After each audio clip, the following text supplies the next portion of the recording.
The Bengals rally big time against Tom Brady and the Buccaneers. Mike Petraglia inside Raymond James Stadium. We're here on Sunday afternoon. The Bengals found themselves in a 17-0 first half hole against Tom Brady, of all people, and the Tampa Bay Buccaneers. It did not look promising. The Bengals lose Sam Hubbard to a strained left calf early on in this game, in a game they already started without defensive end Trey Hendrickson and slot corner Mike Hilton. Later, Cam Taylor-Britt would also go down with a left shoulder injury, but that was before the Bengals had to start a rally, one of their best ever in franchise history, on the road. Again, down 17-0. They managed to get a field goal right before halftime. It was 17-3. But Tom Brady, in a home game in his career, had never lost a 17-0 lead before today.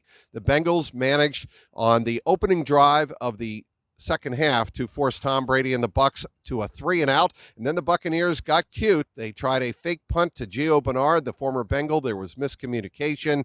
The Bengals recovered inside the 20-yard line at the Tampa Bay 19. The Bengals would only manage a field goal from that, but the Bengals on the next 4 Tampa Bay possessions would create turnovers. Just a remarkable string of events by a defense that Tom Brady sort of jokingly, derisively called fairly tough in terms of putting them in the same class as Joe Burrow and the rest of the Bengals' weapons. He called the Bengals defense fairly tough, and some of the Bengals players, like B.J. Hill, like Eli Apple, took offense to that. They took note. They made mental note, and certainly when the Bengals were mounting their comeback in the second half from 17-3 down and all the way up to 34-17 ahead, they thought of those words from Tom Brady, and they certainly made reference to it in post-game comments. The Bengals come back and win this game 34-23, at one point scoring 34 unanswered points.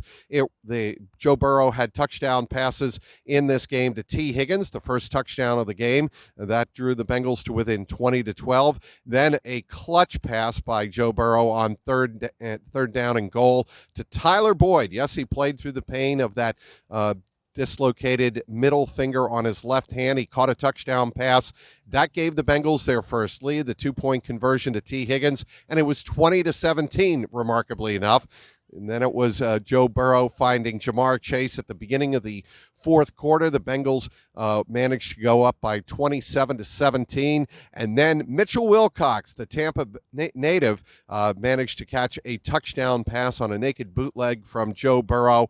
And the Bengals were up 34-17 at that point. Tampa Bay would add a late touchdown, but that was all she wrote.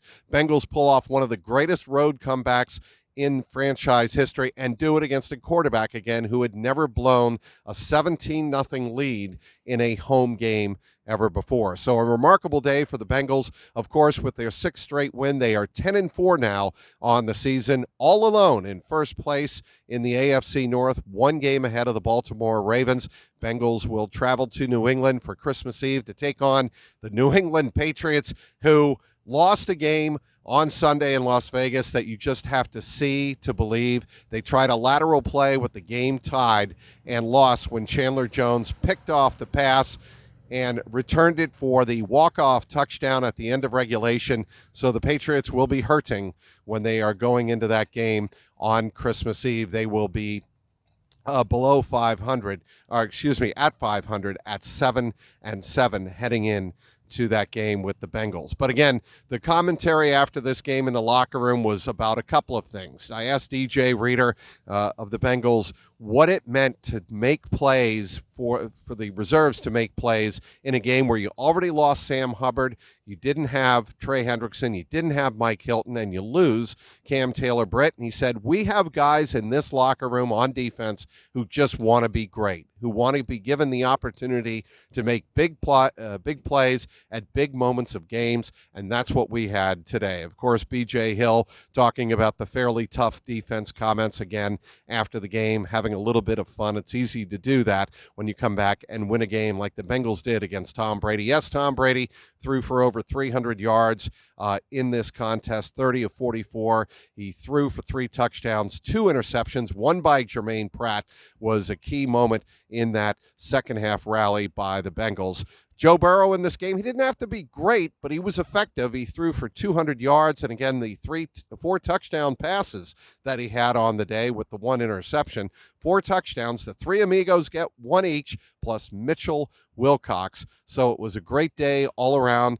Bengals played complimentary football in this game for 1 full half, and that was good enough as it turned out on this Sunday afternoon in Tampa Bay. Bengals, again, play the New England Patriots on Christmas Eve. That will be Saturday. It will be a short week, but the Bengals will certainly be riding high. 10-4, winners of 6 straight, as they defeat Tom Brady and the Buccaneers by a final score of 34-23.